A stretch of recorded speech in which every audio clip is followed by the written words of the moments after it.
భూమన అభినయ్కి ఓట్లు వేసి గెలిపించుకుంటామని ఎన్నికల ప్రచారంలో నిర్వహించిన భూమన కరుణాకర్ రెడ్డికి స్థానిక ప్రజలు భరోసా కల్పించారు. TTD chairman Tirupati MLA Bhumana Karunakar Reddy నగర మేయర్ డాక్టర్ శిరీషతో కలిసి ఆదివారం ఉదయం స్థానిక 37వ డివిజన్ 32, 33 పోలింగ్ బూతులు, 30వ డివిజన్ 25, 26, 27, 28, 29 పోలింగ్ బూతుల పరిధిలో వైసీపీ నాయకుల ఆధ్వర్యంలో ఇంటింటా ఎన్నికల ప్రచారం నిర్వహించారు. ఇంటింటికి కరపత్రాలు పంచుతూ ఫ్యాన్ గుర్తుకే ఓట్లు వేయాలని అభ్యర్థించారు. ఈ సందర్భంగా భూమన కరుణాకర్ రెడ్డికి ప్రజలు నీరాజనాలు పలికారు. భూమన అభినయ్కి గురుమూర్తికే ఓట్లు వేసి గెలిపించుకుంటామని స్థానికులు భరోసా కల్పించారు. ప్రచారం అనంతరం ఎమ్మెల్యే భూమన కరుణాకర్ రెడ్డి మీడియాతో మాట్లాడారు.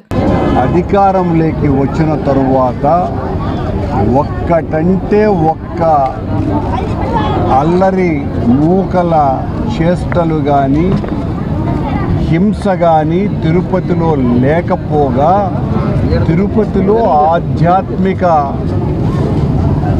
వాతావరణం గతంలో కంటే కొన్ని పదుల రెట్లు పెరిగింది. గొప్ప గొప్ప ఉత్సవాలు చేశాం. ప్రజలకు మంచి చేయటానికి ఎన్ని రకాలైనటువంటి వీళ్ళు ఉంటే అన్ని రకాలుగా సాయం చేసినాం, పని చేసినాం.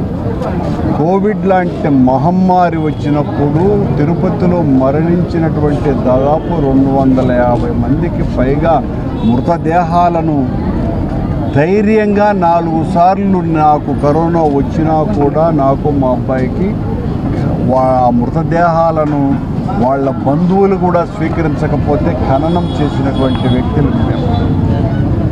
ఆ దౌర్జన్యాన్ని అరికట్టడానికి వస్తున్నాడంటే ఈయన నేపథ్యం ఏంది? 2000 మంది రౌడీలను తీసుకొని వచ్చి తిరుపతిలో వాళ్ళు ఇతనికి వెనక తిరగకపోతే ఆ రౌడీలతో తిరుగుతూ దాదాగిరి చేయాలని, గూండాగిరి చేయాలని ప్రయత్నం చేస్తే ఆరణ్య శ్రీనివాసులు నీ సుద్దులు ప్రెస్ మీట్లలో చెప్పాల్సిందే, మా దగ్గర కాదు.